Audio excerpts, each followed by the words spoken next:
Evangelio de nuestro Señor Jesucristo según San Lucas. Los padres de Jesús iban todos los años a Jerusalén en la fiesta de la Pascua. Cuando el niño cumplió 12 años, subieron como de costumbre y acabada la fiesta, María y José regresaron. Pero Jesús permaneció en Jerusalén sin que ellos se dieran cuenta.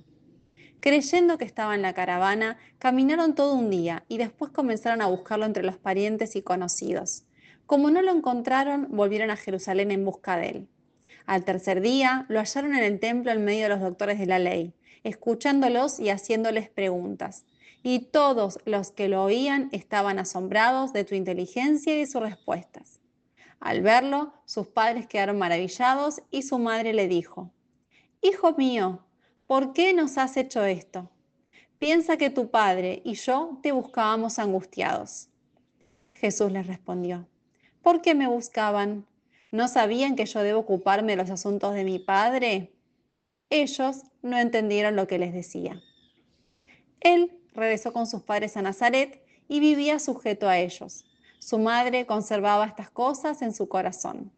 Jesús iba creciendo en sabiduría, en estatura y en gracia delante de Dios y de los hombres. Palabra del Señor. Buen domingo para todos ahí en casa. Este domingo, que va entre el 25 de diciembre y el 1 de enero, la Iglesia celebra a la Sagrada Familia de Jesús, de María y de José. Y lo que me parece súper importante es descubrir que sin realidades afectivas es imposible crecer. Y Dios ha querido que su Hijo recorriese exactamente el mismo camino que nosotros y que viviese lo afectivo dentro de la experiencia de una familia. Una familia que, si la miramos de nuestros parámetros, la verdad que no sé si la aceptaríamos dentro de la Iglesia. En primer lugar, porque si pretendiesen no tener hijos, seguramente no sería hasta una familia a la que le pudiésemos dar la sacramentalidad del matrimonio. Pero además, con algunas cosas raras y, sin embargo, absolutamente normales. Un papá que no es el papá y que se hace cargo de la vida de un hijo que no es suyo. Y sin embargo, es el hombre que marcó en Jesús la realidad más fuerte. Primero, la transmisión de la fe. Lo hacía el varón, no la mujer. La transmisión de su historia de familia. Después, el enseñarle el trabajo. A Jesús lo van a reconocer como el hijo del carpintero o el carpintero. Era alguien que aprendió de José ese oficio. Pero además, lo más importante, le dio a Jesús la experiencia amorosa que hizo que cuando nos tuviese que contar cómo es Dios, que traducir cómo es Dios, a ese a quien nadie había conocido nunca antes, sino solo Jesús, el Hijo que estaba desde siempre en la interioridad del Padre, Jesús va a decirnos que Dios es Abba. Abba significa papá. Es la primera palabra que dice una criatura respecto de su papá.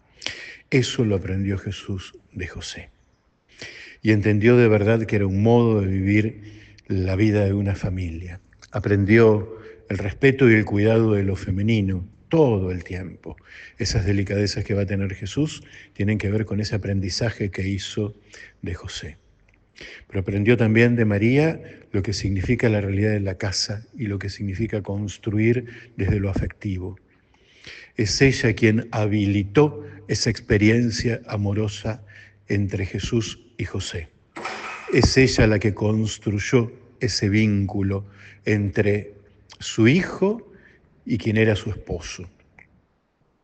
Es ella la que le abrió las puertas para que pudiese construir una realidad de familia.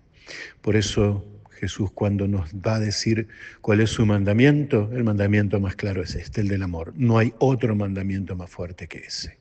Lo aprendió en la vivencia cotidiana de una familia que tuvo muchas situaciones conflictivas. Tuvieron que huir al desierto, a Egipto, cuando Herodes lo perseguía al niño para matarlo. Tuvieron que vivir la experiencia de una adolescencia difícil de Jesús como la que hoy plantea el Evangelio, casi como la de cualquiera de los chicos. Yo me estoy haciendo cargo de las cosas de mi padre. Y ahí entendieron que esa realidad de angustia hablaba de otra cosa diferente.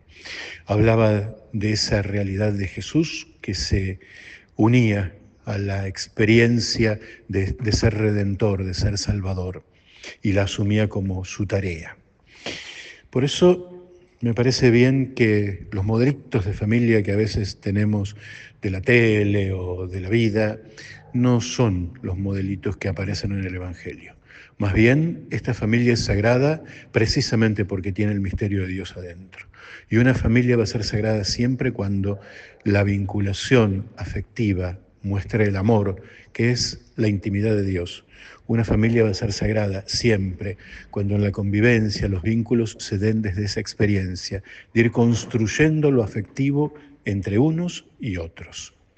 Ojalá que, más allá de las formalidades, esa sea también la experiencia de familia de cada uno de ustedes. Y el que no la tiene, porque a veces la vida tiene cosas difíciles, que puede intentar superarlo para desde su propia experiencia parar la pelota y construir algo nuevo, vital, diferente, afectivo, que sea reflejo de esa intimidad de un Dios que es amor y vida. Abrazo la bendición y si Dios quiere, hasta el domingo que viene.